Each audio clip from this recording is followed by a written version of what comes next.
Behind me is the Greek island that was the last but one stop for Ulysses on his trip home from the Trojan Wars. It took him 10 years to finally make it home to Ithaca. Nowadays though, Corfu is only a few hours flight from Europe's major airports and 14 minutes from Athens International Airport.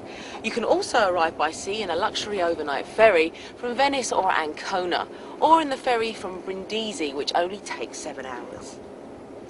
In the distant past, it was called the land of Phaeax, an ancient Greek race, the land of King Alkinoos. Corfu was the last stop for Ulysses, where he asked for help to return to Ithaca from the Trojan War, and it took him without a helm in a cloud. Corfu today is known mainly for its beautiful beaches and green landscape. From the distant past, we have endless narrations here. According to ancient writers, a lot of heroic figures passed through, and a major battle took place between gods Saturn and Uranus, where parts of the body and the sickle fell and formed the island and the 2 hills of Corfu town. Let your imagination run wild on this water, Ulysses, Hercules, and it is here where the constellation of Cassiopeia is found. And right here is Cassiope, our first destination. Ruins of the ancient city are still buried under Cassiope today. I'm going to be exploring the sought-after northeast corner of Corfu, which just happens to be the municipality of Cassiope. This glorious coastline starts at Nissaki in the south and finishes further north, just after the enchanting port of Cassiope. From where I'm sitting, it's easy to see the allure of this area, and I'm really looking forward to visiting some more of the stunning blue flag beaches. But first, I'm off to start my journey in the tranquil village of Cassiope. Welcome to the beautiful northeast coast of Corfu!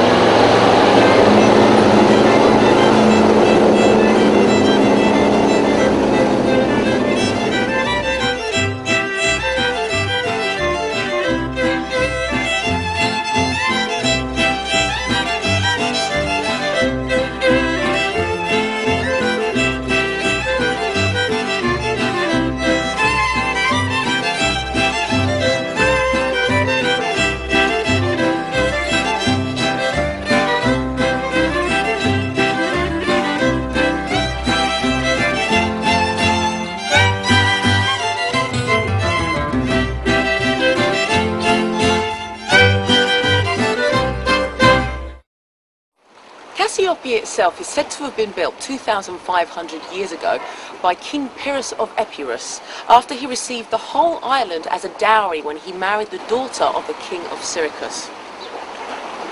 After the Roman conquest in 230 BC, many emperors visited. Most prominently, it was Emperor Nero, who visited a temple to Zeus here. This area is maybe more well known to you as the first area that produced Roman coins. Since earliest times, Cassiope has had a very important and strategic location. It commands the Corfu Channel. Avlaki is a peaceful little spot with a few tavernas, perfect for lazy days on the beach. The area is also noted for its windsurfing and boasts some of the best conditions in Greece. But I'm off to explore the headland behind me on a much more traditional mode of transport.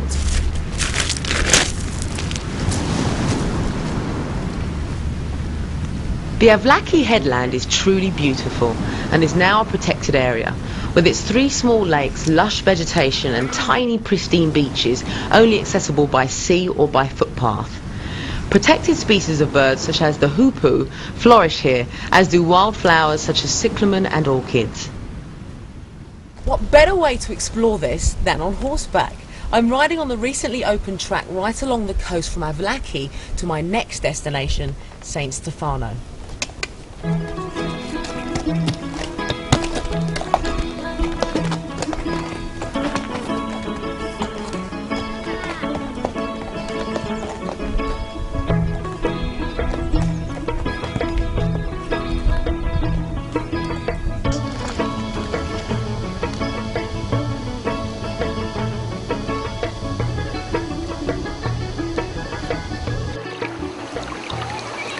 The pretty fishing harbour Agios Stefanos is a much-loved village and surprisingly unspoilt. With families returning year after year, indeed many children of previous holiday makers have grown up considering this to be their second home and return as parents with their own children.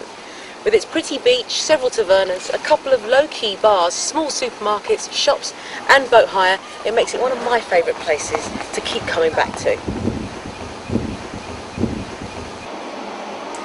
This area produces its own honey. The bees feed on wild flowers from the mountain. This is Kerasia, which means cherry tree. All the beaches along here are either pebbly or shingly, which is what makes the water so crystal clear. It's perfect for snorkeling, and if that's not enough, there are scuba diving centres in the area for the more adventurous folk.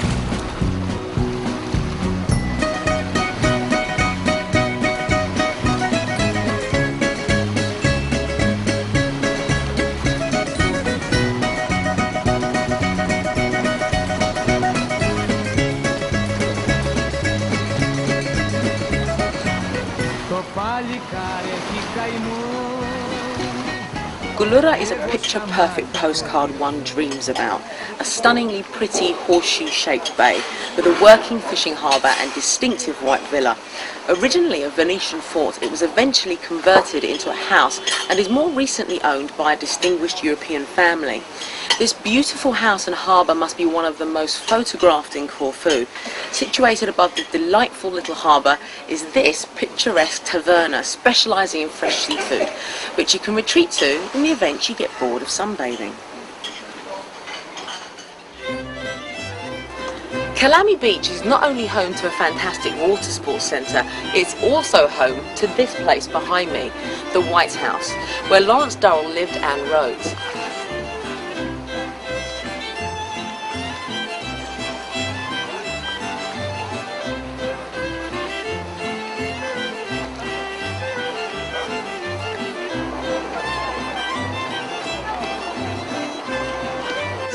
South of Kalami is the little chapel also immortalised by Lawrence Durrell in his book Prospero's Cell, and the magnificent Cruzeri Beach.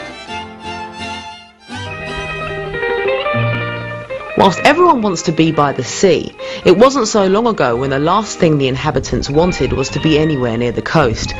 Up in the mountains, hundreds of metres above the coastline, there are still old hamlets and abandoned villages, formed when the people living in the easily visible coastal areas had to escape from pirate attacks.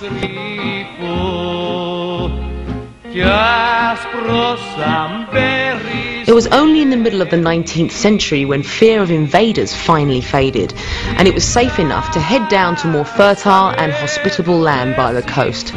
One such place is the now ruined village called Old Signes, and well worth the visit.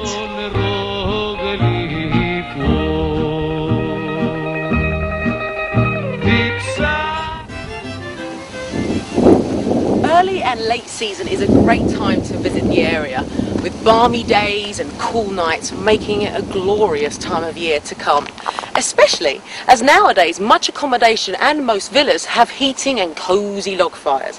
Even many of the swimming pools are now heated. With views like this, it's easy to see why the area provides wonderful inspiration for painters, amateur or otherwise.